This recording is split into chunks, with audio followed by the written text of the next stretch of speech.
Bonjour, dans cet épisode nous parlerons d'une princesse menacée par un terrible dragon et libérée par un héros. Ce n'est pas un conte de fées, mais bien la légende de Saint Georges. Le culte de saint existe depuis le 5e siècle, mais cette légende du chevalier originaire de la Cappadoce en Asie mineure devient particulièrement célèbre au Moyen Âge. À ce moment, Saint Georges incarne les valeurs chrétiennes de la chevalerie, la défense des faibles contre le mal symbolisé par le dragon. Aujourd'hui, nous la découvrons à travers les tableaux de deux peintres qui incarnent deux périodes marquantes dans l'art européen. Raphaël, maître de la Renaissance italienne, et Roger van der Weyden, l'un des premiers maîtres de la peinture à l'huile flamande. Roger van der Weyden peint son Saint-Georges en 1432 dans les Flandres, en Belgique actuelle. Selon la légende, un dragon terrorisait la ville, dont les habitants présentaient à la bête des sacrifices humains en tirant au sort chaque victime. Un jour, le hasard choisit la fille du roi et les conduit au bord du lac où vit le dragon. Alors qu'elle se retrouve face au monstre, Saint Georges surgit et le tue avec sa lance. Des ossements éparpillés de part et d'autre au premier plan évoquent une longue liste de victimes. La fille du roi prie un peu plus loin et le lac où vit le monstre ainsi que la ville de la princesse apparaissent dans le paysage. C'est un monde certes imaginaire, avec des rochers curieux, des montagnes lointaines, mais qui montre une ville flamande contemporaine, avec une forteresse, des tourelles et une église gothique. La princesse et Saint Georges portent aussi des vêtements de l'époque, une coiffe à cornes et une robe de brocart pour la dame et un équipement complet pour le chevalier. Des effets de lumière sur le métal des armoiries ou sur les écailles du dragon, le chatoiement du brocart de la robe, la précision des détails au loin, tout ceci était nouveau pour ce début du XVe siècle.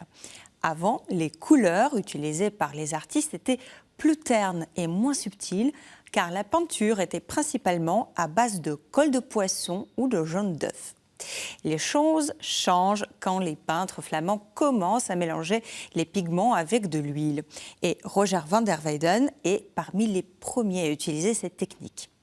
C'est une véritable révolution optique dans l'art qui permet la véracité des matières et une précision étonnante, aussi bien de près que de loin, décrite par un grand historien de l'art comme une peinture vue à la fois par un microscope et dans un télescope. Changement de pays, nous sommes à Florence en 1506, quand l'un des plus grands maîtres de la Renaissance, Raphaël, peint son Saint-Georges.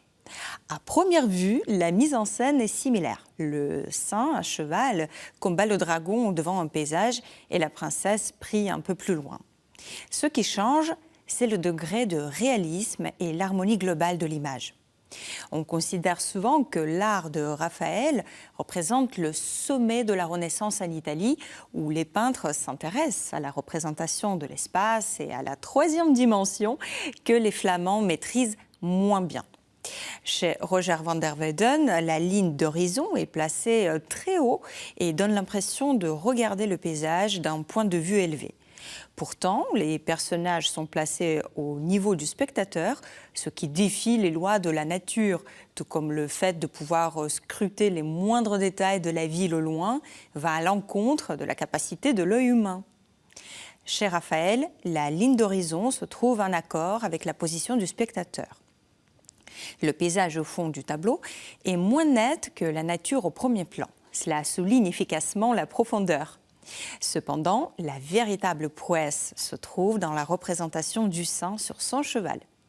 Ils ne sont pas parallèles au bord du tableau, mais sont orientés légèrement vers le fond, vu un raccourci et parfaitement maîtrisé, tout comme le sont l'anatomie et les proportions du cheval et du cavalier. Leur pose dynamique en diagonale, le dragon qui se retourne et la diagonale de la lance qui les relie créent un mouvement dans un paysage statique. Chacun est à sa place et l'on ne pourrait pas changer un seul geste sans rompre l'harmonie. Cette élégance chez Raphaël et l'étonnante précision de la peinture chez Roger van der Weyden marquent non seulement deux jalons importants dans l'histoire de l'art, mais aussi expriment parfaitement le courage du chevalier et la force de la foi chrétienne qui triomphe sur le mal. Je vous remercie de nous avoir suivis aujourd'hui.